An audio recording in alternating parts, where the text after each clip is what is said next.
So next is electromagnet. What is electromagnet? एक object जो electric current मिलने पर मैग्नेट का काम करेगा, ठीक है, उसी को हम क्या कह रहे हैं? इलेक्ट्रोमैग्नेट कह रहे हैं. When a soft iron core is place inside a solenoid, it becomes strong temporary magnet. That means electromagnet कैसे इलेक्ट्रोमैग्नेट का काम करेगा? जब एक सॉफ्ट आयरन कोर को हम सोलेनॉइड के इनसाइड प्लेस करेंगे तो ये एक स्ट्रॉन्ग टेम्पररी मैग्नेट बन जाएगा.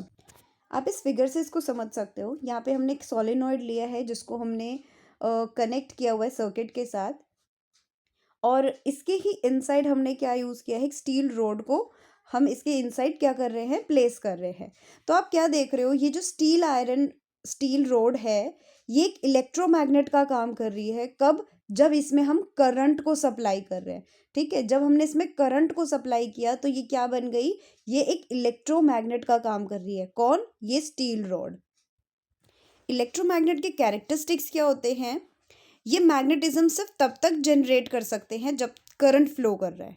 यानी जब तक करंट रहेगा तब तक ही मैग्नेटिज्म रहेगा. करंट को हम जैसे ही स्टॉप कर देंगे तभी मैग्नेटिज्म भी बंद हो जाएगा.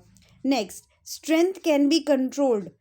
ये जो इलेक्ट्रोमैग्नेट होती है इसकी स्ट्रेंथ को हम कंट्रोल कर सकते हैं. 3 factors by which we can control the strength of electromagnet are. कौन कौन से हैं वो 3 factors? First one is number of turns. यानी कि इस कॉइल में जो नंबर ऑफ टर्न्स है ना, ये अगर हम इंक्रीज कर देंगे तो इलेक्ट्रोमैग्नेटिज्म भी बढ़ जाएगा. ठीक है, मैग्नेटिज्म बढ़ जाएगा. नेक्स्ट, अगर हम करंट को इंक्रीज कर दें, अगर करंट भी ज़्यादा हो जाएगा तो भी मैग्नेटिज्म बढ़ जाएगा. ठीक है, उस मैग्नेट की स्ट्रेंथ जो है वो बढ़ जाएगी. सॉफ्ट आयरन कोर का अगर हम यूज़ करते हैं तो भी क्या होगा? तो भी आपकी जो स्ट्रेंथ है मैग्नेटिज्म की वो बढ़ जाएगी. नेक्स्ट, हम इस चीज़ को कहाँ पे यूज़ करते हैं? इलेक्ट्रोमैग्नेट का हम यूज़ कहाँ पर करते हैं? इलेक्ट्रिक बेल में, क्रेन्स में और रिलेज में, इन सब जगहों पे हम इलेक्ट्रोमैग्नेट का यूज़ करते हैं. So next topic is electromagnetic induction. Electromagnetic induction जो है वो आपका इलेक्ट्रोमैग्नेट के जस्ट ऑपोजिट है. इलेक्ट्रोमैग्नेट में हम क्या कर रहे थे? करंट से मैग्नेट बना रहे थे. ठीक है, करंट से मैग्नेटिज्म जनरेट कर रहे थे. लेकिन इलेक्ट्रोमैग्नेट में हम क्या करेंगे? इलेक्ट्रोमैग्नेटिक इंडक्शन में हम क्या करेंगे? हम मैग्नेटिज्म से इलेक्ट्रिक करंट बनाएंगे.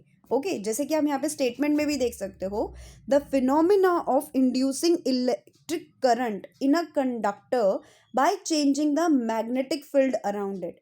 यानी कि हम इलेक्ट्रिक करंट को इंड्यूस कर सकते हैं एक कंडक्टर में उसके मैग्नेटिक फील्ड को चेंज करके. ठीक है, ये डिस्कवर किया था माइकल फैराडे ने. और कैसे ये इंड्यूस किया जाता है अब ये हम देख लेते हैं. तो इलेक्ट्रोमैग्नेटिक इंडक्शन कैसे काम करता है ये अब आप यहाँ पे देखेंगे इस इमेज के थ्रू. यहाँ पे आप देख रहे हो हमारे पास क्या है? एक मैग्नेट है. ठीक है, और ये हमारे पास एक कॉइल है. इस कॉइल के साथ हमने यहाँ पर एक मीटर को अटैच किया है. मीटर, गैल्वेनोमीटर, ये हमने अटैच किया है.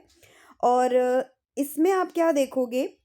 जब आप मैग्नेट को मूव करते हो, कॉइल के पास लेके जाते हो, कॉइल के नियर लेके जाते हो मैग्नेट को, तो क्या हो रहा है कि ये जो गैल्वेनोमीटर है इसमें क्या हो रहा है? इसमें रीडिंग शो हो रही है, करंट फ्लो कर रहा है, डिफ्लेक्शन शो हो रही है. ठीक है. नेक्स्ट, जब आप मैग्नेट को बाहर लेकर आते हो तब भी करंट जो है वो मूव कर रहा है. ये हम कैसे देख पा रहे हैं? इस गैल्वेनोमीटर में जो डिफ्लेक्शन अकर हो रही है इससे हमें पता चल रहा है कि यहाँ पर भी करंट फ्लो कर रहा है, लेकिन ऑपोजिट वे में कर रहा है. ठीक है. नेक्स्ट, अगर आप इसमें कोई भी मूवमेंट नहीं करते हो, मैग्नेट में कोई भी मूवमेंट नहीं करते हो, सिर्फ इसको प्लेस करके छोड़ दिया, ठीक है, तो क्या होगा? कोई भी करंट नहीं दिखाई देगा, कोई करंट नहीं होगा उसमें. क्यों? क्योंकि वहाँ पे कोई डिफ्लेक्शन अकर नहीं हो रही है.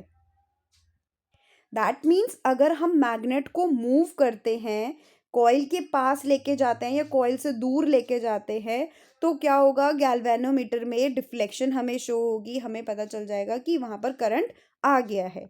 ठीक है. लेकिन अगर हम मैग्नेट में कोई भी मूवमेंट नहीं करते हैं तो गैल्वेनोमीटर में भी कोई डिफ्लेक्शन शो नहीं करेगी, यानी कि वहाँ पे कोई करंट नहीं है. तो अभी हमने क्या देखा कि हम करंट को कैसे इंड्यूस कर पा रहे हैं अगर हम मैग्नेट को मूव कर रहे हैं कॉइल के पास या कॉइल से दूर हम उसको लेके जा रहे हैं। दैट मीन्स मैग्नेट को अगर हम मूव कर रहे हैं, coil move in magnetic field यानी कि कॉइल को मूव कर रहे हैं। Next, strength of magnetic field changes, अगर हम मैग्नेटिक फील्ड की स्ट्रेंथ को भी चेंज कर देंगे तो भी वहाँ पर करंट इंड्यूस हो जाएगा। लेकिन अगर हम मैग्नेट में किसी भी तरीके का कोई चेंज नहीं करते हैं तो कोई भी इंड्यूस करंट नहीं होगा। मैग्नेट मूव करेगी तभी करंट इंड्यूस होगा, अगर मैग्नेट मूव नहीं करेगी तो कोई भी करंट इंड्यूस नहीं होगा। इलेक्ट्रोमैग्नेटिक इंडक्शन का यूज़ हम कहाँ पे करते हैं? इनका यूज़ हम जनरेटर में करते हैं।